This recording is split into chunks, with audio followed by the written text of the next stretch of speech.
Thank you for tuning in. I will be your storyteller tonight. I hope I do well to help you fall asleep. But before I do that, like the video and subscribe to the channel. Also, tell me where you're listening from and what time it is. Now get comfortable and relax. Journal of Simon Urek recovered, 14 years after disappearance. October 2nd, I arrived in Kireva just after dusk, though dusk itself comes earlier here than anywhere I've known. The road had ended far before the GPS suggested it would, swallowed by rockfall and the quiet creep of moss and root. I left my car half buried under a blanket of fallen pine needles and took the rest of the path on foot, dragging my suitcase like a rusted carcass behind me. There was no cell signal, no signage, just the wind and the soft creaking of the trees as though the forest itself breathed. Kireva didn't welcome me so much as absorb me. One moment I was alone on a wooded path. The next, the trees thinned and a line of stone cottages emerged like teeth from the earth, jutting out unevenly along a broken trail that might once have been cobbled. Smoke curled from a few chimneys. I smelled firewood, something slightly sour, and the metallic tang of snowmelt. Then I saw the bell. It was taller than I'd imagined from the listing, an iron tower that leaned slightly to the left, topped by a greenish bronze bell that looked too heavy for the structure beneath it. There were no ropes, no pulley, just the bell, resting in eerie stillness above the village. The cottage was real at least, number 9. Same red roof, though the paint had flaked away in most places and the weather vane on top had rusted to a crooked blur. I knocked. No answer.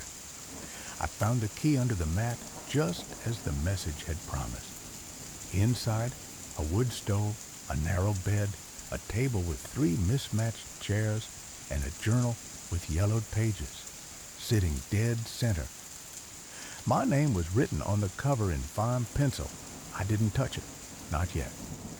I unpacked in silence, noting the lack of outlets, the absence of a fridge or modern stove, the feeling that time itself had halted somewhere in the last century and simply refused to go on. Then the bell rang. It was 11:03 p.m. Exactly. The sound was wrong. Not just loud but invasive, like it came from inside my own chest, vibrating through bone and lung. It was only one note, long, deep, final. Then silence, complete silence, the kind that presses against your skull and makes you feel like something's watching just beyond the edge of your hearing. I barely slept. The sheets smelled faintly of mildew. Something knocked against the wall just after 3. No wind, no branches, just a knock. And again, 3 times. I told myself it was the house settling. That's what people say, isn't it? I hope they're right. October 3rd, I woke late and confused as though the night had slipped something thick and unnatural into my blood. The cottage was freezing despite the stove, which had gone cold at some point, while I drifted in and out of shallow dreams. Dreams couldn't recall, not clearly, but which left behind a residue of unease, like waking with a word on your tongue you can't quite remember. There was bread on the doorstep, and milk. The bottle was thick glass, sealed with red wax. I hadn't ordered anything. In fact, I'd seen no shops, no signs of commerce at all when I arrived. Still, I brought them in, if only out of politeness to whoever had left them. The bread was fresh, dense and brown, flecked with what looked like poppy seeds but tasted of fennel and something else, something earthy. The milk I left untouched. I don't know why. It sat on the table like a challenge. The bell tower looms even in daylight. From the cottage window, it's framed perfectly, a shadowed spire against the low-hanging clouds. It hasn't rung since last night, but I find myself checking the time obsessively, as if bracing for it. I took a walk through the village. The people here are quiet, not unfriendly exactly. They nodded. Some smiled, but none spoke. They watched me with a peculiar stillness, like figures in a painting that might move if you looked away. There's no church, no school, just cottages, a small blacksmith's hut, and what might be a bathhouse, judging by the pipes and faint steam.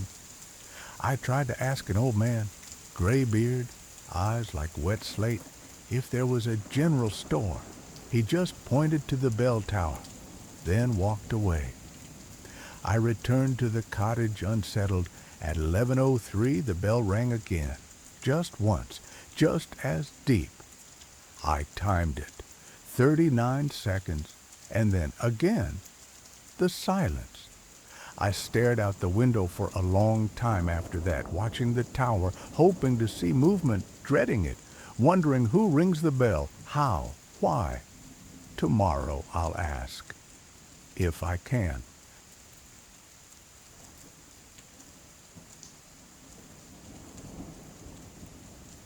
October 4th. The milk bottle shattered sometime during the night. I hadn't touched it, I'm sure of that. It was still on the table when I went to bed, the wax seal unbroken. But this morning, it lay in fragments on the floor, its contents pooled in a pale smear across the wood grain. The smell was sour and oddly metallic, like blood left too long in the sun. I cleaned it up without thinking, without gloves, and now the skin on my hands itches. There's a faint rash blooming along my knuckles, tight, red, and stippled like tiny welts. The journal on the table still waits for me. I haven't opened it. I don't know why. It's clearly meant for me. My name, Simon Urek, is written in the same fine pencil on the cover, now slightly smudged.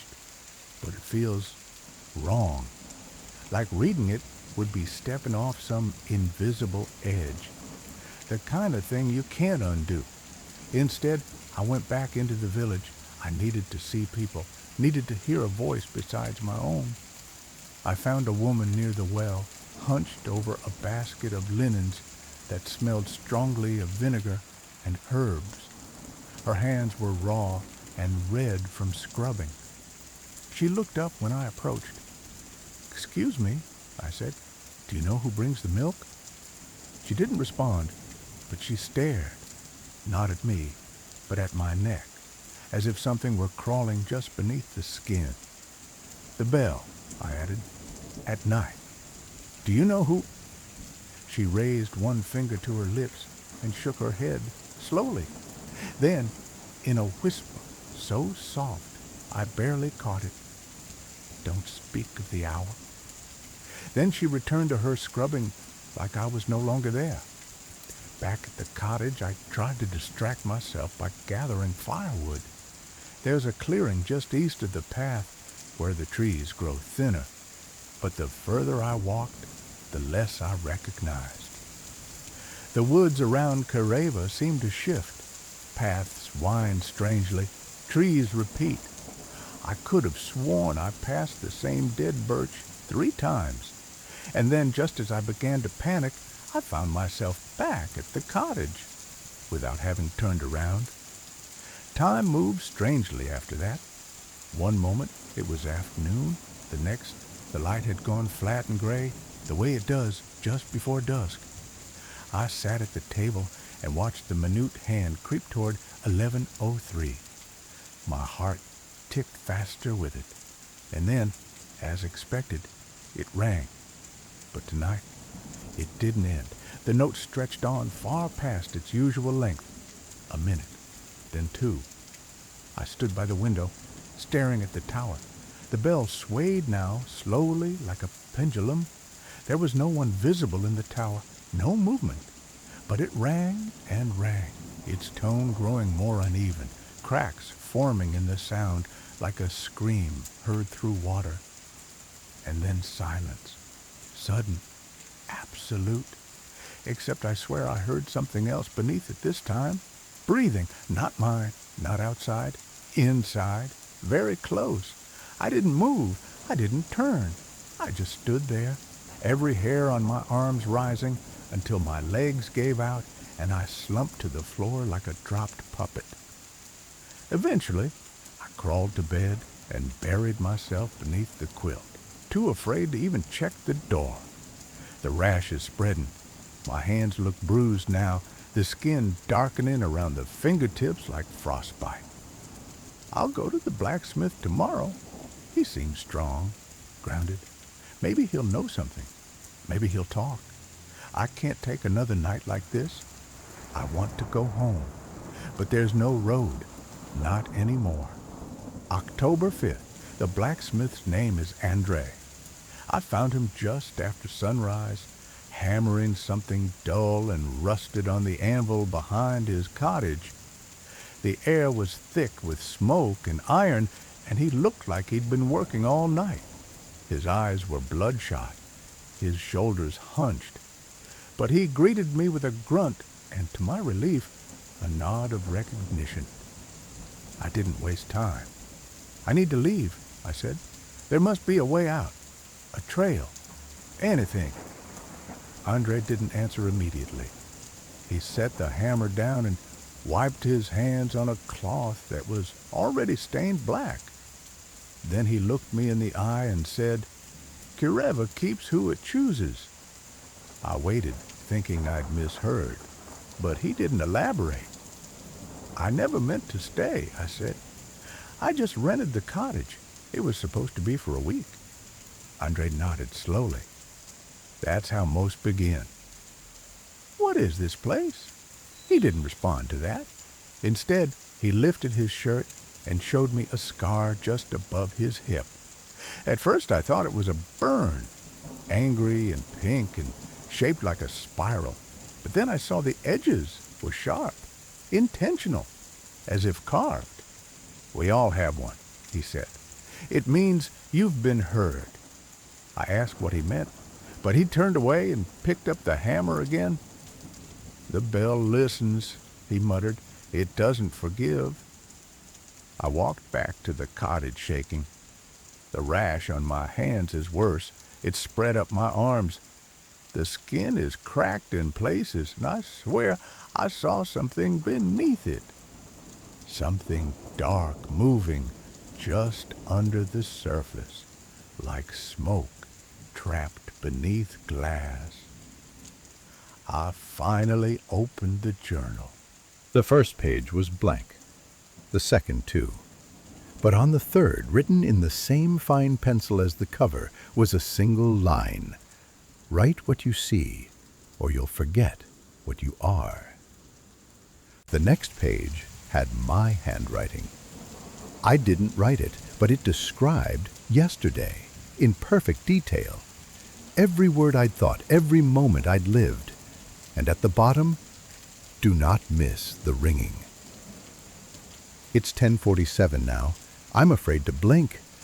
I think something is watching me through the stove grate. It hasn't moved, but it will when the bell tolls. October 6th. Something entered the cottage last night. I know how that sounds. I locked the door. I checked it twice, maybe 3 times, before I went to bed.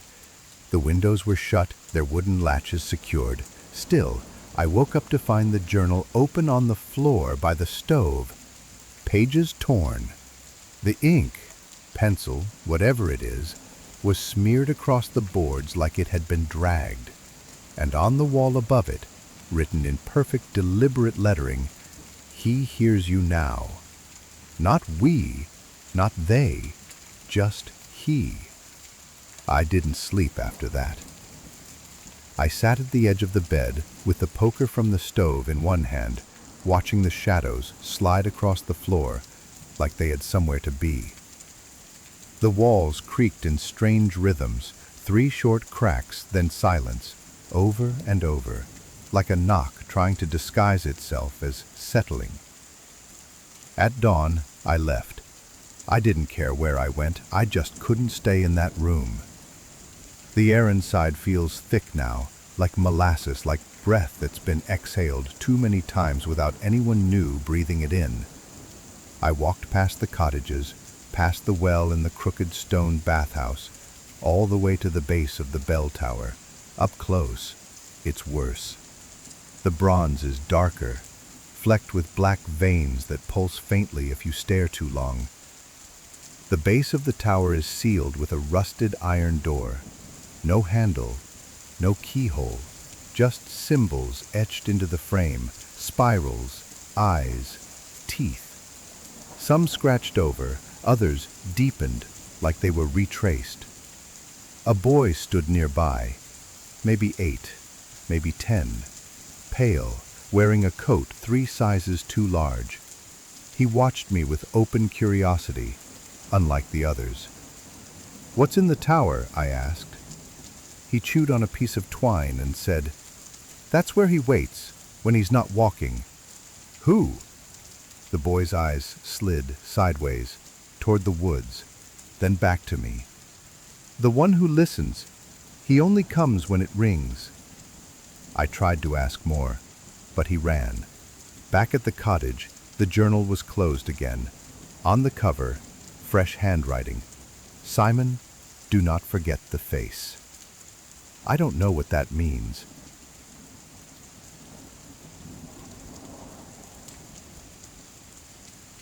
Because I think the bell isn't the only thing that listens now.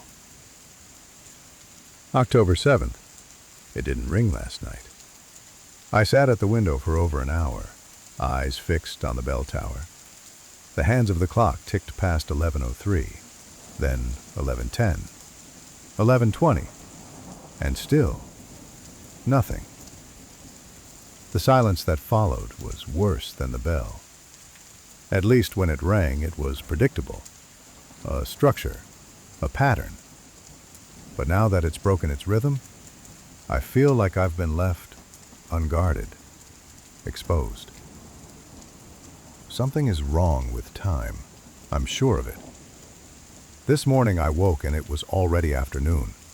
The stove was cold again, the firewood untouched. My shirt was inside out. There were pine needles in my hair. I don't remember leaving the cottage. The journal has changed. Pages I don't recall writing are filled with entries, descriptions of rituals, of shapes and chants I've never learned. Drawings of the bell tower in cross-section as though seen from within. One page shows the boy from yesterday standing beside me at the edge of the woods. Below it, written in blocky print, "Don't go with him." I heard music today. A low, droning melody that seemed to hum from the very soil. I followed it, barefoot, across the muddy yard and through the trees until I reached a clearing filled with bones. Not animals, people, arranged in concentric circles around a smooth black stone that pulsed faintly, like a second heart. I ran. I don't remember how long. My feet are torn and raw. I left blood on the cottage steps. At some point during the afternoon, someone left a package at the door, wrapped in oilcloth and bound with twine. No note. Inside, another milk bottle. But this one wasn't sealed. And floating in it was my face. Or a face that looked like mine. Bloated, distorted, the skin sloughing off as it swirled gently in the cream-colored fluid. I smashed it. There was no sound when the glass broke, only the smell. That sweet, rotten milk and iron smell that's become inescapable. I think the bell has rung, just not for everyone. I think it rang for me alone last night, not out loud, but in dreams, or something deeper. I can feel it still, in my spine, in the marrow. And I think whatever was waiting in the tower is no longer there. I think it's walking. October 8th. The villagers are digging. I heard it first, the scrape of metal on earth, rhythmic and deliberate, like someone trying not to be heard and failing anyway. Just after dawn, I opened the shutters and saw them. 10 or 12 of them. Not metaphorically, I mean it literally. The corners of his lips were crudely stitched together with something dark and fibrous. He watched me for a moment, then returned to digging as though nothing were amiss. I slammed the shutter closed. I couldn't look any more.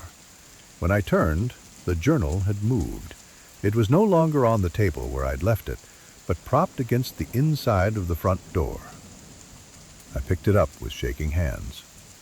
This time, there were only 2 words written on the first page. Choose now. Nothing else. Not even a page number. The rest of the journal was blank, as if it were waiting. Later in the morning, the boy returned. The one with the coat and the twine. He didn't speak at first, just stood near the broken milk bottle remains, staring at the stain they left on the floorboards. Then he asked me a question. "Do you see him yet?" I wanted to lie. I wanted to say, no, but the truth clawed its way out of me. "Only in the corners," I whispered. "Only when I'm not looking straight." He nodded. That's how it begins. First, he walks behind you, then beside you, then he speaks through your voice, and after that... "What?" I asked, almost shouting. "After that, what?" The boy looked at me, and in his pale, sunken eyes, I saw the dull shimmer of the bell. "There is no after," he said. He handed me something.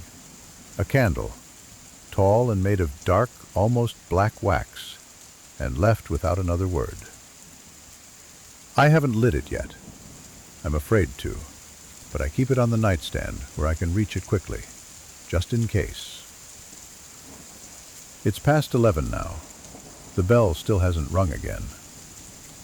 But I hear its echo in the marrow of my bones, like pressure rising, like thunder waiting, and sometimes, just beyond the walls, I hear footsteps crunching over the stones, soft, deliberate, coming closer. Tomorrow, I'll dig, if only to see what they're burying, or what they're preparing to raise. October 9th. I dug. The frostbitten soil gave easily, too easily, like the ground was eager to open itself. I chose a spot just beyond the cottage, beneath an old tree whose bark looked scorched and blistered. The roots beneath the surface were pale and soft, almost like veins. With each shovelful, a strange odor rose from the earth, clay, rot, and something faintly floral, like lilies left to decay. After an hour, I hit something solid. Not wood, not stone. It rang faintly when struck, like a muted chime. Metal. I cleared the... It's 11:01 now. I'm going to sit by the hatch tonight.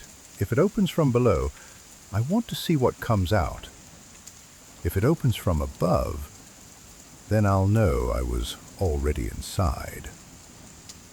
October 10th. The hatch opened at 3:11 a.m. There was no sound, no sudden motion. I simply looked down and found it ajar, the tear-shaped knob glowing faintly, casting a cone of cold light onto the soil.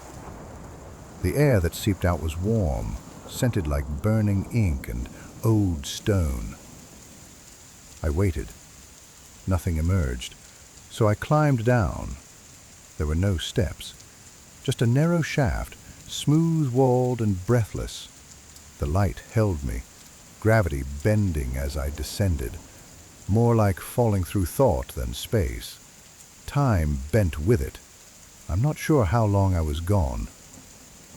At the bottom, a corridor stretched before me, carved into black stone, covered in markings that pulsed in response to my thoughts. I didn't need to walk. The space moved beneath me, or I moved without motion. I passed images, villagers kneeling, mouths stitched shut, the bell ringing above a child's crib, a man with no face sitting at a desk, writing in a journal identical to mine. At the corridor's end was a chamber, circular, alive. The walls throbbed like lungs. In the center stood the bell, smaller than above, but somehow heavier, denser. Its tone echoed through me, though it hadn't rung. Beside it was a figure. He wore my shape, not a reflection, not a twin, but me, emptied. His face flickered between smiles, tears, fury, expressions I've never made but somehow knew. He didn't speak. He just opened the journal in his hands, the same one I carried, and pointed to the final page. One word: stay. Behind him, a second hatch. I ran. I don't know how I climbed back. The cottage greeted me like a wound reopening. October 11th. The bell rang tonight. Once. Then again. Then again. 3 times total. The village stopped. Everyone froze, even the wind. Then they knelt. Not to the tower, but to me. Andre stood last. He placed the black candle at my feet and lit it. The journal opened in my hands. One final page. You are the tower now. Final entry. I no longer dream. I no longer need to. The bell is within me. It rings when I breathe, and Kereva listens.